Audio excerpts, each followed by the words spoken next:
What is up, guys? This is Steamers Podcast. I can't remember the episode name, so don't ask me. We got a special guest where we're going to be interviewing the Shamrocks head coach. What's up? And I do have a couple questions. So I'm just going to jump right into them. Sounds good. How do you think your team will perform this season? Any bumps or errors? I do expect a few bumps. I know our receiving core has taken a hit with me trading Goff, but I do feel that was a need to get what I needed on defense. I mean, when I traded for him, I got an extra pick, a second-round pick from the Thunderbirds head coach. So I figured I'm gonna use that to kind of just build this team. They can contend, but with the division that we're in, it's gonna be tough. But I do feel like in the future we'll be able to contend at a higher level. Sounds good. Which gets into my next question. Do you think you can beat your division rivals this year? Also, name your team rivals and the final score of those games. So basically, what I'm asking you is, who do you have in your division, and then tell me who do you think you're gonna beat, like in the final score. That's a tough one. At this point in the season, I think we'll be able to compete, and there'll be a lot of close games. You know, we have the London Monarchs in our division. We have the Mexico City Diablos and the defending champ Toronto Thunderbirds, and all three of those teams are going to be extremely tough. I looked at a little bit of film from last season, a couple of games from last season, and honestly, man, I have no idea as far as score predictions goes, but I do think we will compete, and I believe we can win all three. I think all three of our division opponents are great, but I think any game is winnable, and I think my team can win any game they put it on the schedule. So Awesome answer. I think your team is good enough to beat the Monarchs twice. The Thunderbirds and the Diablos, though. The Diablos just got better. They are the highest rated team in Madden right now. So the Egan sure knows what he's doing with that team, and you gotta respect him for that. oh yeah, of course, man. I mean, every coach in the league has earned my respect. I mean, it's not tough to build a team and then to have a team play and compete at the level you want it to. It's a tough thing to do. Hmm. Next question. Can you name all the trades you have made this season and your thoughts on some of the other trades by other teams around the league? I can name all the trades I made. My first trade was with the Snowhawks, and I traded my right tackle Cameron Smithson to them for a cornerback Braxton Green and a fourth-round pick. So I gained a fourth-round pick and a player with the Snowhawks. So I felt that trade was it's all about gaining picks, and I needed somebody to play slot corner for me. I felt like I could pick up a tackle in free agency, which is something that I accomplished. So my next trade was with I made a trade with, I think it was Mexico City, I believe. I traded my fullback for a 6th-round pick. And so, I mean, I don't use a fullback in my offense, so that was kind of an easy decision to make. I gained a pick, which I could put on my defense to strengthen my defense. Nice. Yeah. My third trade was the trade with the Thunderbirds, where I gained Goff and a high 2nd-round pick for my starting wide receiver, Montrell Lasana. And that trade was a tough one to make on my end just because he was my starting receiver and the highest rated receiver I had. And to trade him to the defending national champs it was a tough decision to make because they already are loaded with talent, and I let go of one of my best players on my roster. But I felt like the 2nd-round pick was really what made me pull the trigger on that trade. Because once again, I needed to build my defense. My linebacking core is atrocious. I And can speak the same to you there. My linebacking core is not the best by any means. my linebacking core is extremely young too. So I want to kind of build on this young defense that I have. My last trade, I traded Goff to Mexico City, and I got back a cornerback for that trade. And I felt like that trade was needed because I needed a man corner. I needed somebody that I know can lock up. And Eric Hamilton gave me the best. He has the best man coverage on my roster, on my defensive roster right now. He's one of my best man coverage corners. And so I felt like with his 92 speed, his 96 speed, I'm sorry, and 92 jumping, and with his good man coverage skills, that's something I needed. I needed speed on my back end. Nice, nice. Is that all the trades you made? Yeah, those are the only 4 trades that I made. Sounds great. You're really putting the work in to make your team great. Oh yeah, I respect that. As for the second part, probably my favorite trade was the one you made with the Thunderbirds and trading away Max Moore. I say that mainly because he was my first ever player I drafted when I was the coach of the Steamers, and the kid is a beast.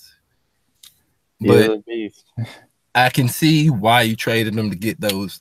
What you got in return, I think it was a great deal on both parts. I mean, he got the player he wanted, you got what you wanted at the end of the day. Great deal on both parts. Both parts, man. Yep.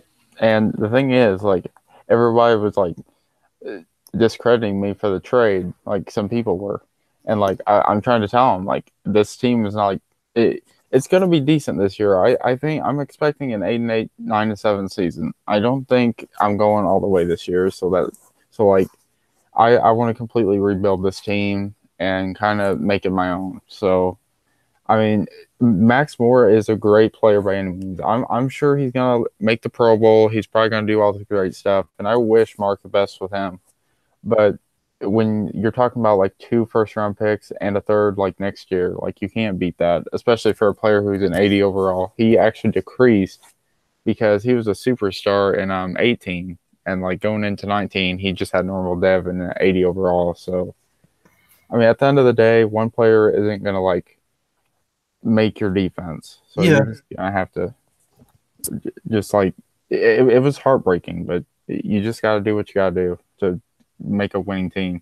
Yeah, I mean, I understand like why you made the deal. When you look at it, you get both the first for this year. No, like he traded me his first, the 32nd pick, and next year. So like, oh well, so you got essentially you'll be able to possibly replace Max Moore and then grab 2 other players next year that'll help you out. I mean, I would have pulled the trigger too if I didn't draft Max Moore. I would have pulled the trigger if I were you. Yeah. So we're going on to the next topic, which is, do you think you'll have another great draft like you did in Memphis? You had an extraordinary draft in Memphis that I probably won't even be able to top. So do you think you'll have another great draft in the Shamrocks, or are you maybe trying to do that next year or this year? Like, what's your game plan on that? So I love drafting. Like, the draft is probably my favorite part of the season. And I think everything's lined up to where I think I'll have a better draft than I initially expected, just because I was able to gain more picks than I expected. I'm the type of coach that when it comes to drafting as many picks as possible, I'm down for it, because the more players you got, the more higher percentage you have of getting a hit on those players. So it kind of takes the pressure off of me of drafting a great player. I wouldn't say wasting a pick on a great player, but wasting a pick on a player that I'm not too sure about, and waiting later on to get a player that I know I absolutely want. So I think I can replicate the draft that I had with the Steamers this year with the Shamrocks, and hopefully again next year. That sounds good. I personally think that I will have a decent draft. I've got like 3 first-round picks, so maybe if a guy is off the table when the 32nd pick rolls around, maybe I can trade that down for more picks this year. But I think I'll have a decent draft. Oh yeah, I mean you have plenty of picks. You had the picks to have arguably one of the best drafts, man. All right. Moving on to the next question. Record prediction for your team. This is I will admit this question is tricky because again, we don't know the schedule that's going to come out. We don't know how hard of opponents. I mean, me and you could go like face to face. We don't know. So, Yeah. I mean, this is kind of a hard question to like ask you, but I mean, what is like your record prediction if you could give one at this point? Honestly, at the minimum, it's 8-8. Last year we went 8-8. I don't see why this team can't do better than 8-8. My starting quarterback Tom Wilson last year he only threw 11 passes. So, well, no, he threw 7 passes for only 11 yards. And just watching the film from last season, what I can see, he's a good player, and I think he's gonna be the cornerstone of this organization for the next few years. Man, he's the type of quarterback and leader that I want, and so offensively, it all goes through him.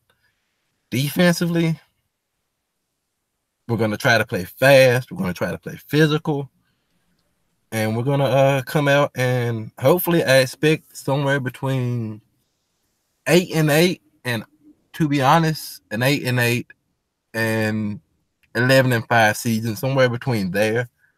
As my first season, that's kind of what I expect. Anything less is is unacceptable. I mean, That's exactly how I feel. I may have less wins actually. I could, the team. I mean, if you look at the defensive side, it's not great.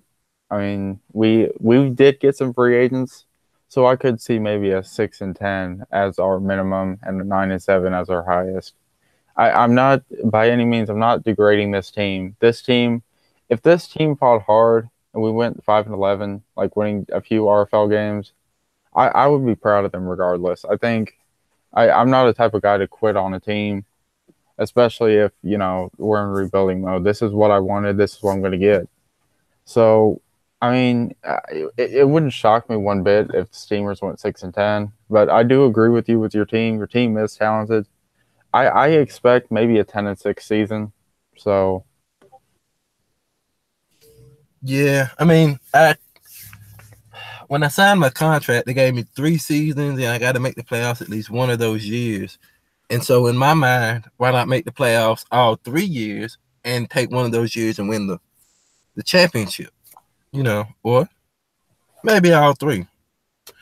Which the only time will tell, man. The thing is, with coaching, one injury can turn your whole season around. So there's no telling with predictions. You just got to go out and do what you. I got to go out, do what I know how to do. Coaches got to go out and coach. Players got to play. I have a bonus question before we get into our last question that I just thought of.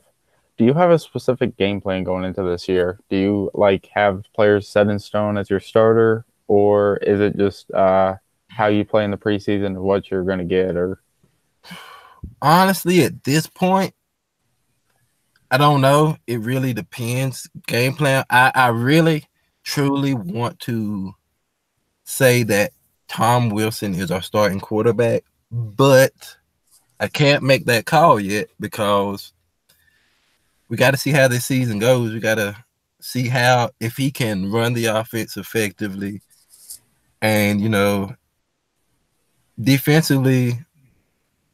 Actually, defensively, everybody's going to play on my defense, and honestly, I might not even name a starter. Like everybody might just rotate because I'm a firm believer in you only gain experience from in-game reps.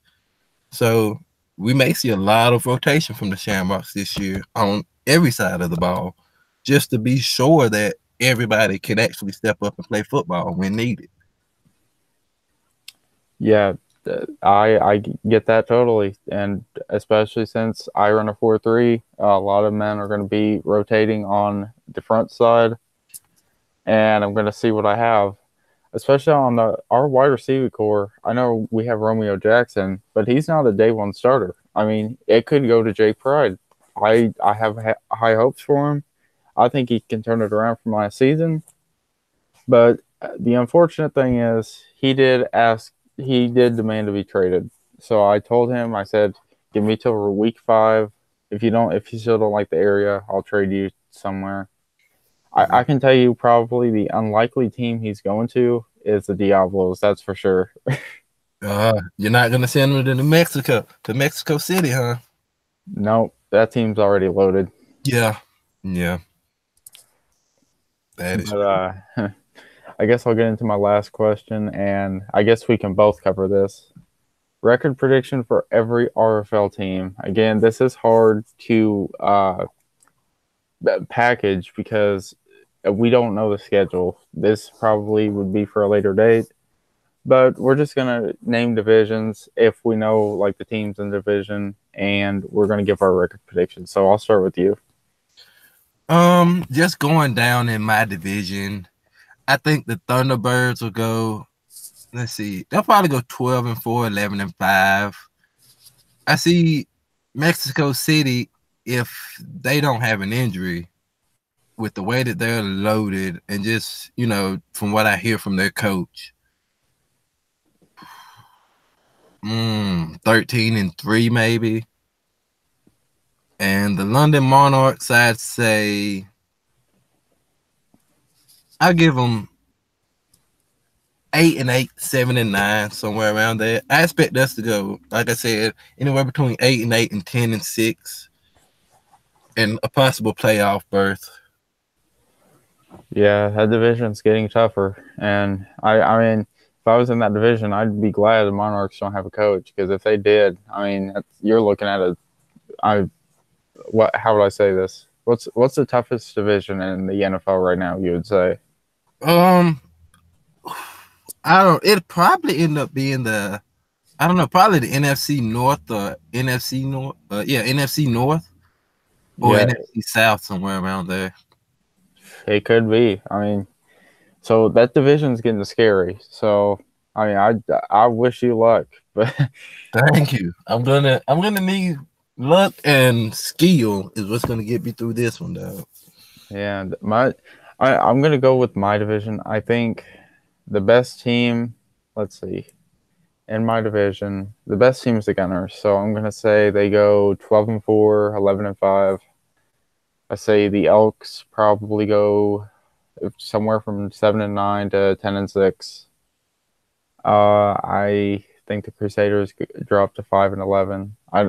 The thing with the Crusaders is I know they're very underrated, but they just have nobody. Like I looked at their roster, and honestly, I don't see what's talented about them, and they don't have a head coach.